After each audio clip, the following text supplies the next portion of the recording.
Pirates Past Noon by Mary Pope Osborne, chapters 4 and 5. When last we left the children, they were on the beach.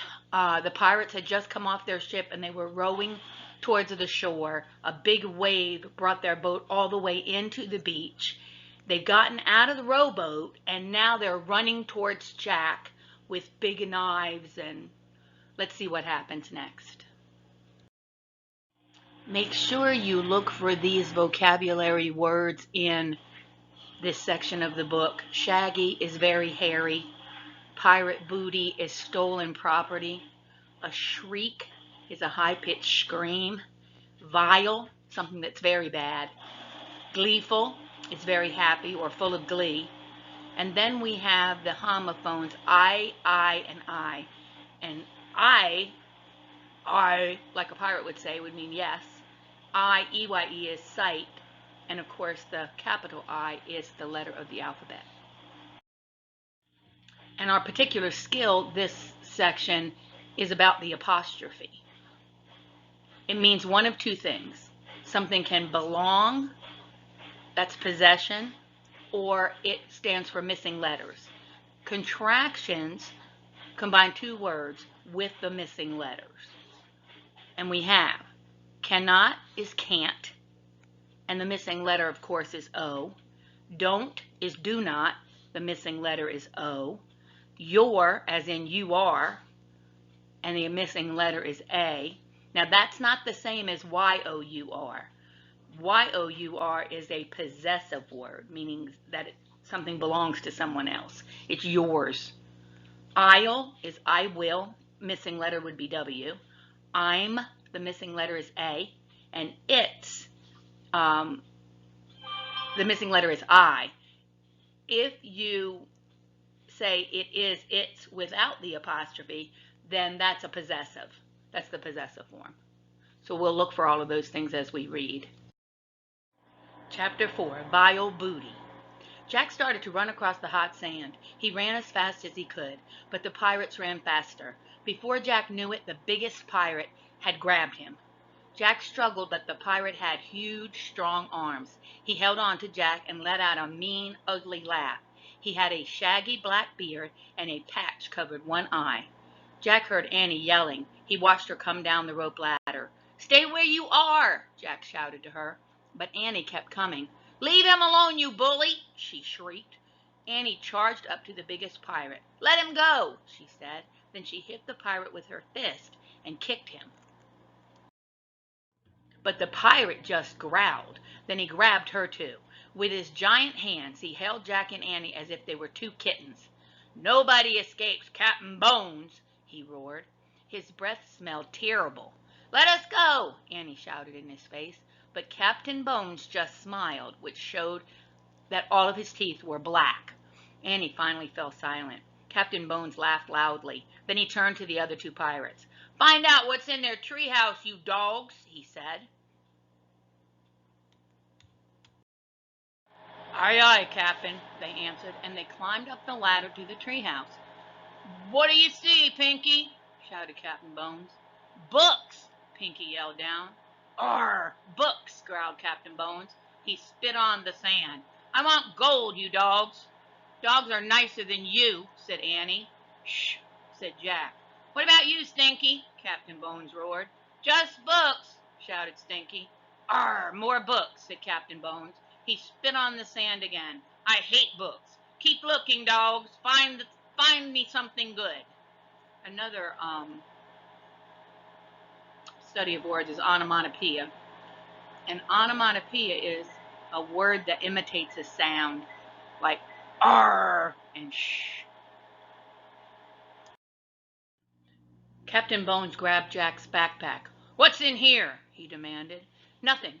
Jack quickly opened the backpack. "Just paper, pencil, and a book." "Another book!" roared Captain Bones. "That's vile booty."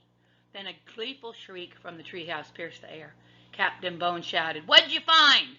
"Look, Captain," Pinky yelled. He leaned out of the treehouse window and held out the medallion. It glinted in the sunlight. "Throw it down," shouted the captain.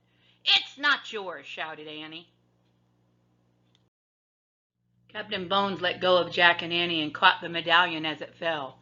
"Gold, gold, gold!" Captain Bones shouted. He threw back his head and laughed horribly. He grabbed 2 of his pistols and fired them into the air. Pinky and Stinky climbed down and howled like wolves.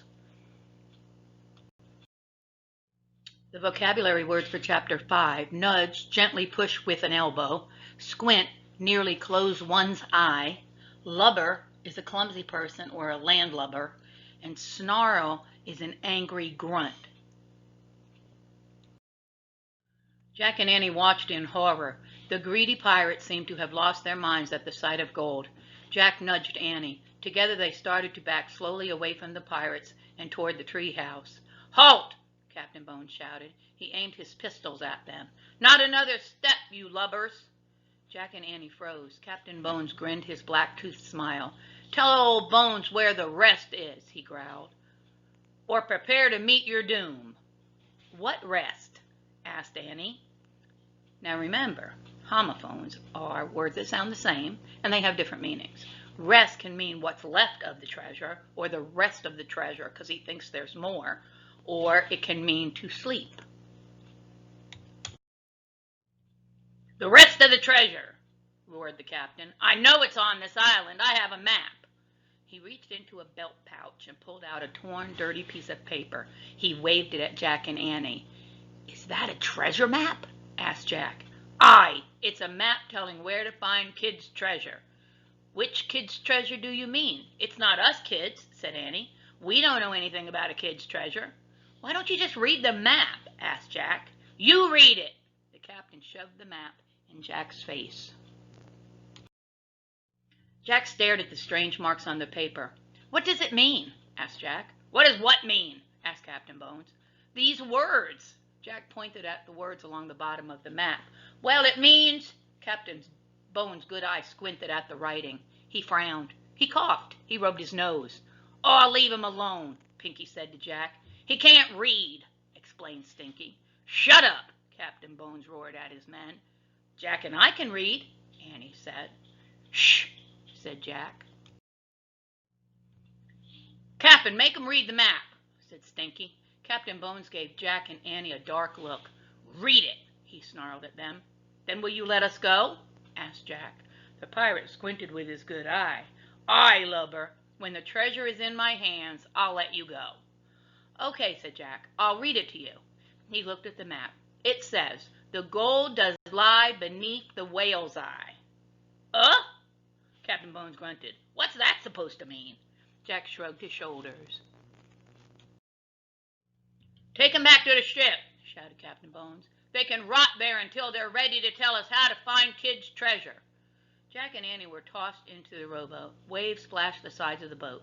The sky ahead was dark with thunderclouds. A strong wind had started to blow. "Row, you dogs, row," said Captain Bones to his men. Why do you think Captain Bones hates books? Was it because he didn't know how to read? That would mean he was illiterate? I wonder. The treasure would probably have been pieces of 8, peso de ocho. That's a Spanish dollar. It's a silver coin used in the Spanish Empire during the age of the pirates. It was equal to the German thaler, which sounded like dollar with a Spanish accent. Some of the Spanish dollars in colonial America came from pirates who raided Spanish treasure shipments from Mexico and South America. A peso means weight. Ocho means 8. Mexico still uses the peso today as currency or money. Illegal trade. The major money maker for the Caribbean islands was growing sugarcane, so they needed to buy food from elsewhere. It was against British law for the colonies to do business with other nations, but many American colonists sold food and other things for shipment to the Caribbean islands anyway. This illegal trade was the major source of Spanish dollars in colonial America. And you can see from the picture how they broke that coin into 8 equal pieces. And each one was called a real. Reals mean royal, or plata means silver. So it's a royal piece of silver.